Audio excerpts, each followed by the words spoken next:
Y fue transfigurado delante de él, y su rostro resplandeció como el sol, y sus vestiduras se volvieron blancas como la nieve.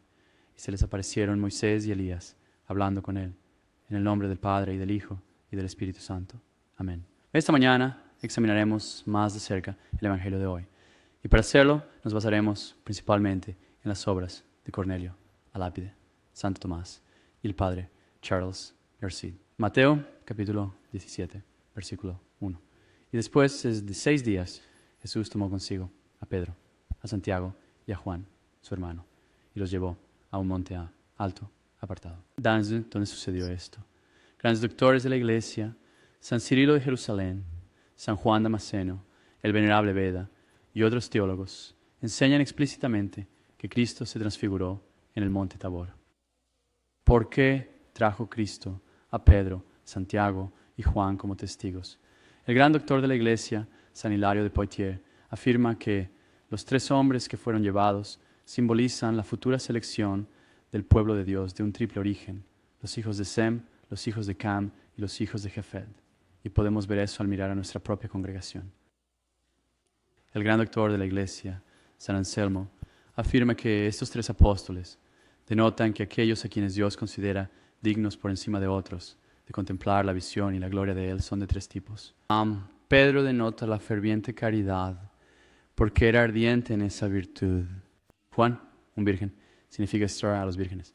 Santiago, el primer mártir entre los apóstoles, denota a los que sufren y a los mártires. Nuevamente Pedro representa a aquellos que son rocas, es decir, fuertes y constantes en la fe y la virtud. Juan representa a los castos. Santiago, el suplantador, representa a aquellos que pisan los vicios y los aplastan bajo sus pies, pues tales son dignos de la visión de Dios. Verso 2. Se fue transfigurado delante de ellos, y su rostro se resplandeció como el sol, y sus vestiduras se volvieron blancas como la nieve. ¿Qué estaba haciendo Cristo aquí? Koinonia solápide. Cristo mostró a sus apóstoles la gloria externa de su cuerpo, lo cual era una indicación de su divinidad, para que a través de ello, como a través de una grieta, pudieran de alguna manera contemplar la gloria y majestad de su divinidad, aunque estuviera velada por su cuerpo.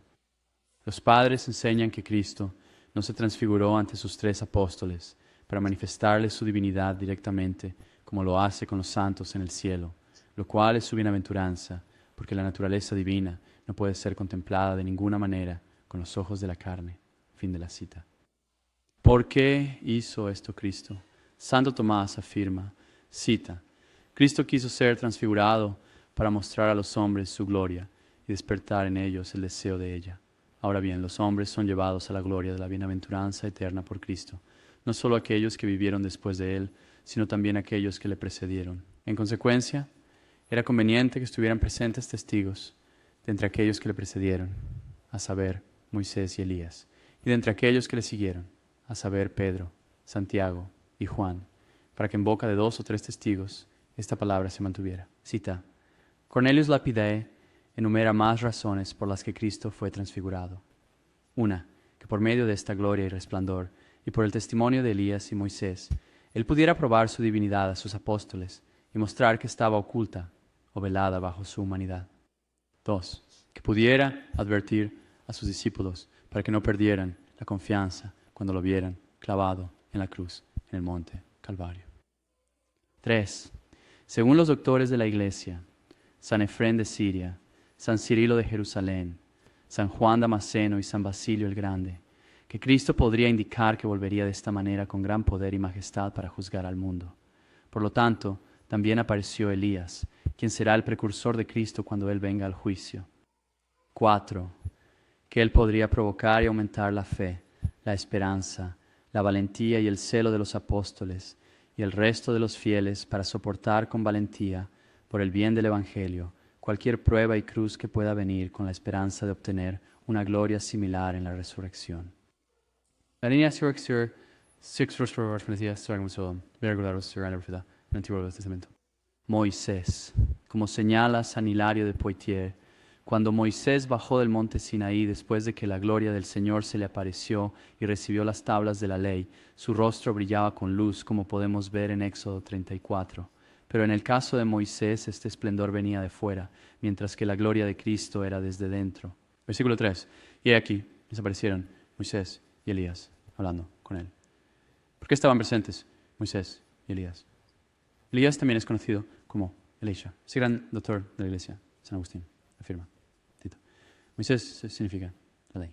Elías significa los profetas. Mientras que el Evangelio es significado por el Señor. Es por esta razón que estos tres aparecieron en la montaña donde Él mostró la gloria de su rostro y vestimenta a sus discípulos, porque Él apareció en el medio, entre Moisés y Elías, como si el Evangelio recibiera testimonio de la ley y los profetas. Santo Tomás explica. Como dice San Juan Crisóstomo, Moisés y Elías son presentados por muchas razones, y primero de todo porque la multitud decía que Cristo era Elías, o Jeremías, o uno de los profetas. Entonces trae a los líderes de los profetas con él, para que al hacerlo, al menos vean una diferencia entre los siervos y su Señor. Otra razón fue que Moisés dio la ley mientras que Elías era celoso por la gloria de Dios. Por lo tanto, al aparecer juntos con Cristo, muestran cuán falsamente los judíos lo acusaron de transgredir la ley y de apropiarse blasfemamente de la gloria de Dios. Una tercera razón fue mostrar que Cristo tiene poder sobre la muerte y la vida, que Él es el juez de los muertos y los vivos, al traer consigo a Moisés, que había muerto, y a Elías, que todavía vivía. Una cuarta razón fue porque, como dice Lucas en el capítulo 9, versículo 31, hablaron con Cristo sobre su pasión y muerte. Por lo tanto, para fortalecer los corazones de sus discípulos con miras a esto, Él pone ante ellos a aquellos que se expondrían a la muerte por causa de Dios, ya que Moisés desafió a la muerte al oponerse a Faraón y Elías al oponerse al rey Acab. Una quinta razón fue que deseaba que sus discípulos imitaran la mansedumbre de Moisés y el celo de Elías.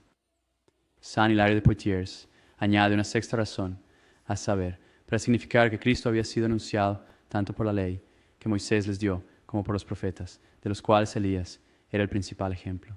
Fin de la cita.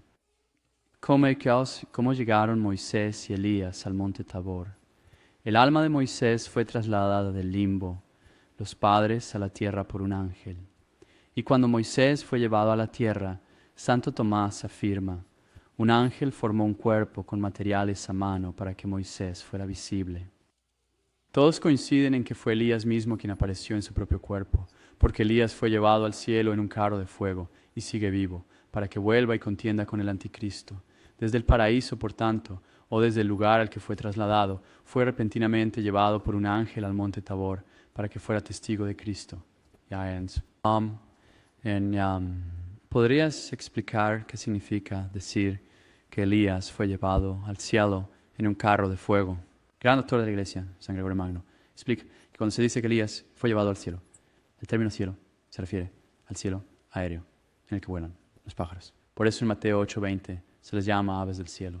Y Elías fue llevado a este cielo para que pudiera ser trasladado repentinamente a alguna región secreta de la tierra, donde podría vivir en gran paz el espíritu y la carne, hasta que regrese al final del mundo y pague la deuda de deuda. Cierro comillas. Santo Tomás afirma, comillas, Elías fue llevado al cielo atmosférico. Ahora, recuerden, cuando los antiguos se referían a los cielos, ellos tienen allí, los cielos se usan en plural. El primer cielo, lo que llamamos el primer cielo, es lo que llamamos la atmósfera, el aire. El segundo cielo es lo que llamaríamos el espacio exterior. Y el tercer cielo es lo que llamaríamos el cielo. Como cuando San Pablo habla de ha sido trasladado al tercer cielo. Eso es lo que queremos decir con cielo. Pero los antiguos llamaban cielos a las cosas por encima de la tierra. Así que la atmósfera, el espacio exterior, el cielo. Bien, entonces, Santo Tomás afirma. Elías fue llevado al cielo atmosférico, pero no al cielo que es la morada de los santos. Y de igual manera, Enoc fue trasladado al paraíso terrenal. Fin de la cita. Ahora, ¿quién es Enoc y qué tiene que ver con Elías? Enoc es uno de los patriarcas, es el padre de Matusalén y el bisabuelo de Noé. Todos descendemos de él. Siglos antes del gran diluvio, fue llevado y trasladado a algún lugar. Elías y Enoc están ahora juntos en algún lugar, pero al final del mundo regresarán para luchar contra el anticristo. Elías tendrá una misión especial de predicar y convertir a los judíos, mientras que Enoc tendrá una misión especial de predicar y convertir a los gentiles. Siempre se ha entendido acerca de Elías, pero hubo cierto debate entre algunos de los antiguos padres sobre el papel de Enoc. Es una de las glorias de los teólogos escolásticos haber resuelto esto en detalle al examinar las Escrituras y los padres. the Yarsma. Yaos crazy in archery, and his sorry, easy Moses, Thomas and Ponson. Enoch y Elías todavía están vivos. Y cuando venga el anticristo, ellos se opondrán a él y preservarán a los elegidos y la fe de hecho Cristo y convertirán a los judíos. Cierre de cita. Puedes leer sobre eso en el libro del Apocalipsis, en el capítulo 11, versículos del 3 al 12. Ellos son los dos testigos. El gran teólogo español, Francisco Suárez, afirma, cito, es de la fe, que ni Enoch ni Elías han muerto jamás. La Sagrada Escritura es explícita en este punto. En Génesis capítulo 5, versículo 22, leemos que Enoch caminó con Dios y no se le vio más porque Dios se lo llevó. Bueno, en Eclesiástico 44, 16, leemos que Enoch agradó a Dios y fue trasladado al paraíso para dar arrepentimiento a las naciones. Y en Hebreos 11, 5, leemos que Enoch fue trasladado para que no viera la muerte y no fue hallado porque Dios lo había trasladado. De Elías se declara en Eclesiástico 48, 9 y 10 que fue llevado en un torbellino de fuego, en un carro de caballos de fuego, y está registrado en los juicios de los tiempos para aplacar la ira del Señor, reconciliar el corazón del Padre con el Hijo y restaurar las tribus de Jacob. Al estar registrado en los juicios de los tiempos, se entiende que está destinado en algún momento futuro a apaciguar la ira del Señor. Cierre de comillas. Ahora, entre paréntesis, cualquiera que entienda que estos hombres están ambos todavía vivos no debería tener ningún problema con la era de los patriarcas. Después de todo, Elías ya era casi tan viejo como Matusalén en el momento de la transfiguración. Eso fue hace cerca de 2000 años. Y es seguro que Enoch, es más viejo que Matusalén. Él ahí es el padre de Matusalén. Y sigue vivo y lo estará hasta el fin del mundo. ¿Dónde están Enoch y Elías ahora mismo? Suárez piensa que Enoch puede haber vivido en el paraíso original hasta el gran diluvio, y luego de ser de alguna manera divinamente protegido del daño, es trasladado a un lugar escondido, que posiblemente pueda estar en el mismo sitio donde estaba el paraíso antes de ser destruido por las aguas. Donde quiera que estén, Suárez no duda que Enoch y Elías son inmensamente felices en su mutua amistad, y que viven en un lugar que, si no es el paraíso de Adán y Eva, es igualmente hermoso. Debemos creer que están vivos, pero no podemos estar seguros de dónde están en este momento. San Agustín comenta, cito, hay cuestiones respecto a las cuales, sin prejuicio de esa fe por la que somos cristianos, puede haber ignorancia sobre cuál es la verdad, y por lo tanto se suspende cualquier juicio definitivo. Fin de la cita. O podemos hacer una suposición que, debido a nuestras dudas humanas y frágiles, pueda ser inconsistente con eso. Por ejemplo, cuando se plantea la pregunta sobre el sitio del paraíso, donde Dios puso al hombre después de formarlo del polvo, porque un cristiano no duda de la existencia del paraíso. Oh, nuestro aún sobre nosotros en eso, Amelie. Lesias y no sé, en ese momento. Pues no hablamos de San yo sé, el cruces, los que nacieron. Final de la cita. ¿Qué han estado haciendo todo este tiempo? Suárez tienen el deleite de recibir inmensas consolaciones de Dios, iluminaciones divinas y revelaciones frecuentes. Con respecto a Elías, queda claro en el Evangelio que vio a Cristo en la transfiguración, y podemos suponer que Enoch también lo ha contemplado en algún momento. Cierre de cita. Se cree de forma creíble por algunos, incluyendo a San Justino Mártir, San Ireneo, San Nicéforo, el doctor de la Iglesia, San Buenaventura, que durante los 40 días entre su resurrección y su ascensión, Cristo pasó tiempo con Elías y Enoch. Debido a que el estado de Elías y Enoch casi exige esto como un derecho, dado que por amor a Cristo su bienaventuranza ha sido retrasada y diferida por tantos miles de años mientras permanecen viviendo en la tierra, en lugar de poder ir al cielo para contemplar y disfrutar de Dios como todos los demás santos. Cristo los visitó para que al menos recibieran de Él la misión que llevarán a cabo al final del mundo, cuando regresen para luchar por la fe verdadera contra el anticristo y luego mueran como mártires por Cristo. ¿Por qué se envían dos hombres como precursores para anunciar la segunda venida de Cristo? Suárez afirma que cuando Cristo vino al mundo por primera vez, su propósito inmediato era reunir en su redil a las ovejas perdidas de la casa de Israel, y por lo tanto solo tuvo un precursor, San Juan Bautista, que era judío. Pero en su segunda venida, nuestro Señor enviará dos precursores, un gentil y un judío, Enoch y Elías, porque vendrá entonces no especialmente para los judíos, sino para su iglesia universal, que ha sido reunida tanto de los judíos como de los gentiles. Pero incluso después de la transfiguración, ¿no estaban los apóstoles todavía confundidos sobre el papel de Elías? Sí, estaban confundidos. Podemos ver esto en el versículo inmediatamente después del Evangelio de hoy, donde leemos: y sus discípulos le preguntaron, diciendo, ¿por qué entonces dicen los escribas que Elías debe venir primero?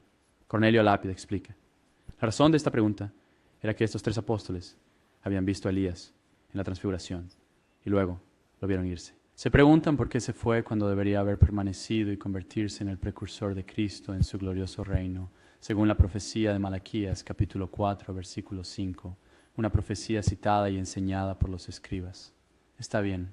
Entonces, en este punto, Pedro, Santiago y Juan saben quién es nuestro Señor, que verdaderamente es el Hijo de Dios y el Mesías. Lo que no entienden es exactamente cómo encaja Elías en este panorama.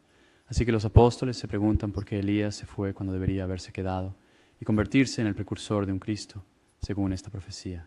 Leeré Malaquías capítulo 4, versículos 5 al 6. He aquí, yo os envío al profeta Elías, antes que venga el día grande y terrible del Señor. Y él hará volver el corazón de los padres hacia los hijos, y el corazón de los hijos hacia sus padres. Ahora, esta profecía no es confusa para nosotros, ya que la leemos como algo que se cumplirá al final del mundo, justo antes de la segunda venida. Por ejemplo, el comentario de Haydock explica el significado de la frase de Malaquías. Él hará volver el corazón de los padres hacia los hijos, y el corazón de los hijos hacia los padres, de la siguiente manera. Al atraer a los judíos a la fe de Cristo, Elías los reconcilia con sus padres, es decir, los patriarcas y profetas, cuyos corazones han estado apartados de los judíos durante muchas edades debido a su negativa a creer en Cristo. De acuerdo. Así que para nosotros es fácil de entender, pero los apóstoles estaban comprensiblemente confundidos, ya que los escribas habían explicado las cosas de otra manera, según Enio sobre Apatita. Los escribas no distinguían entre la primera y segunda venida de Cristo, al igual que incluso ahora. Los judíos no lo hicieron, porque niegan que Cristo haya venido, y lo están esperando como si aún estuviera por venir, porque Elías no ha aparecido aún para señalarlo. Cita cerrada.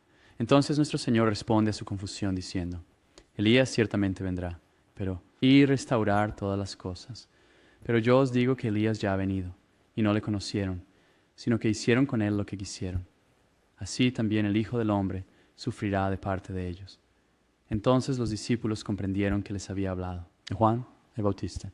Así el Señor aclara a la confusión al identificar a Juan el Bautista como el tipo o prefiguración de su vida, como aquel quien había venido en el espíritu de Elías. En este punto pueden ver que el Elías, literal y verdadero, será el será el precursor y la segunda venida. Porque entonces, cuando los fariseos le preguntaron a San Juan Bautista si él era Elías, respondió, no. Porque si el objetivo de los fariseos al cuestionarlo no era descubrir la verdad, sino tenderle una trampa con palabras. Y así, San Juan Bautista le respondió verdaderamente en su sentido del nombre. No era literalmente Elías, solo en espíritu. Pero debido a su maldad no se explicó más. Quod non est illa pate. No fue porque Elías no había venido todavía que los judíos persistieron en no creer que él era el Mesías, sino porque eran perversos y obstinados en su maldad. Porque ese Elías, que había sido prometido antes del primer advenimiento de Cristo, es decir, San Juan Bautista, ya había venido, ya había señalado a Cristo a los escribas que él era el Mesías, pero ellos no creyeron a Juan. Por lo tanto, Cristo añade, y no lo conocieron. Es decir, se negaron a reconocer que él era el precursor de Cristo, pero le han hecho lo que tuvieron en mente. Es decir, cuando él reprendió sus vicios, lo odiaron, lo persiguieron y lo entregaron a Herodes, quien buscó su vida y finalmente lo mató con su aprobación. Cierra comillas. Nuestro Señor cierra la explicación con la observación de que él también sufrirá por las mismas personas que mataron a San Juan Bautista. Hay alguna razón en particular por las cuales no escucharon a San Juan Bautista. Tanto Elías como Enoc tendrán el poder de confirmar su predicación con milagros espectaculares. Cornelius a Lapidae explica que, al final del mundo, Elías tendrá el mismo poder que tenía en tiempos antiguos, para llamar a hacer caer fuego del cielo y devorar a los enemigos de Dios, tanto mediante sus oraciones como simplemente por su mandato. También tienen el poder de cerrar los cielos y detener la lluvia, a voluntad. tal como lo hizo Elías en la antigüedad. También se les dará el poder que le fue dado previamente a Moisés en su lucha con el faraón, para convertir las aguas en sangre y para golpear la tierra con cualquier tipo de plagas que deseen. Curiosamente, incluso en nuestra época actual, los judíos devotos siguen buscando a Elías. De hecho, solo anoche, los judíos devotos oraron a Dios para que envíe a Elías. Verifiqué esto con un amigo judío ortodoxo. Está siendo movido por el Señor. Por favor, oren por él, y especialmente por su esposa e hijos, porque él cree que el Señor es el Mesías. Cree en Nuestra Señora, cree en la fe católica. Pero está en un dilema porque tiene una familia, y ellos no están en la misma situación. Así que oren por él. De todos modos, Elías es invocado el sábado por la tarde en las ceremonias que concluyen el día de descanso. Durante el himno de cierre, le piden a Dios que envíe a Elías durante la semana siguiente. Y cito de su himno. Elías el profeta, Elías el tisbita, que venga pronto en nuestros días con el Mesías, el Hijo de David. No solo eso, también se le invoca en su papel como precursor del Mesías durante la bendición judía, después de las comidas cuando rezan. Que el misericordioso nos envíe a Elías el profeta, que sea recordado para bien, y él nos anunciará nuevas de bondad, salvación y consuelo. Verso 4. Y Pedro respondiendo dijo a Jesús: Señor, es bueno para nosotros estar aquí. Si quieres, hagamos aquí 3 tabernáculos, uno para ti, otro para Moisés y otro para Elías. Quinini Solapide pregunta: ¿por qué deseó Pedro que estos 3 tabernáculos se hicieran si los bienaventurados no necesitan moradas? Y él responde: Pedro dijo esto hacia el final de la transfiguración, cuando Moisés y Elías estaban a punto de partir, con el fin de evitar que se fueran. Verso 5. Y mientras aún hablaba, he aquí, una nube brillante los cubrió, y he aquí, una voz desde la nube, que decía: Este es mi Hijo amado, en quien tengo complacencia. Escuchadlo a él. ¿Por qué era brillante la nube? San Juan Crisóstomo y San Juan Damasceno explicaron que la nube era brillante para significar la diferencia entre la antigua ley y la nueva ley. En la antigua ley, Dios apareció en la montaña a los hebreos en una nube negra, porque esa ley estaba llena de sombras y terrores. En la nueva ley, Él aparece en una nube brillante sobre la montaña, porque la nueva ley trae verdad, gloria y amor. ¿Cuál es el significado de la palabra cubrió? Bueno, la palabra griega para el cubrimiento de la nube es la misma que se usa para describir al Espíritu Santo cubriendo a la Virgen María en la Anunciación. ¿Cuál es el significado de la voz de la nube diciendo: Este es mi Hijo amado, en quien tengo complacencia, escuchadle? Quinicera Lápida explica que las palabras escuchadle no se refieren a, cito, Moisés que se ha ido, sino a Cristo mismo como el nuevo legislador de la nueva ley. Escuchadlo y creedlo y obedeced sus comandos en todas las cosas. Hay una alusión en Deuteronomio 18:15, donde Moisés dice sobre Cristo: El Señor tu Dios levantará un profeta de en medio de ti, de tus hermanos, como yo. A él oirás. Estas palabras, escuchadlo, no se dijeron sobre Cristo en su bautismo, porque entonces fue por primera vez mostrado al mundo. Pero aquí fue enviado como maestro y legislador. Por lo tanto, como Tertuliano, San Leo el Grande y San Juan Damasceno y otros mantenían, estas palabras denotan la cancelación de la antigua ley y el comienzo de la nueva ley. Versículos 6 al 8. Y los discípulos, al oírlo, cayeron sobre su rostro y tuvieron mucho miedo. Y Jesús se acercó, les tocó y les dijo: Levantaos y no temáis. Y ellos, alzando los ojos, no vieron a nadie, sino solo a Jesús. Esto simbolizaba que la ley y los profetas habían desaparecido ahora que Cristo estaba presente, cediéndole su lugar a Él, quien era el único que permanecía y traía a los hombres la verdadera luz de la ley del Evangelio. Versículo 9. Y mientras bajaban del monte, Jesús les ordenó, diciendo: No contéis la visión a nadie, hasta que el Hijo del Hombre resucite entre los muertos. San Jerónimo, San Juan Crisóstomo y el venerable Beda dicen que hasta después de su resurrección, nuestro Señor no desea que esto se predique entre la gente, no sea que la maravilla de las cosas parezca increíble, no sea que la cruz, ocurriendo después de tan gran gloria, cause ofensa. Cerramos la presencia de Moisés y Elías, la voz milagrosa del cielo, la nube de gloria descendiendo sobre la montaña, la transfiguración de nuestro Señor, revela definitivamente a los apóstoles la verdadera identidad de nuestro Señor. Los fortalece en su fe. Son grandemente fortalecidos para la próxima pasión y muerte de nuestro Señor. Y reciben claras seguridades de que a pesar de su traición, muerte y aparente fracaso, Él finalmente triunfará por medio de su gloriosa resurrección. Y, sin embargo, a pesar de todo eso, excepto por San Juan, cuando se enfrentaron a la brutal realidad de la pasión de nuestro Señor, los otros dos huyen. Abandonaron a nuestro Señor en la hora de su mayor angustia. ¿Cuál fue la diferencia? ¿Qué hizo San Juan para permanecer fiel hasta el amargo final? Él se mantuvo cerca de Nuestra Señora. Él se mantuvo cerca de Nuestra Señora. Cuidémonos de no. Cuidémonos de no abandonar a nuestro Señor. A medida que nos adentramos más profundamente en la pasión de la Iglesia.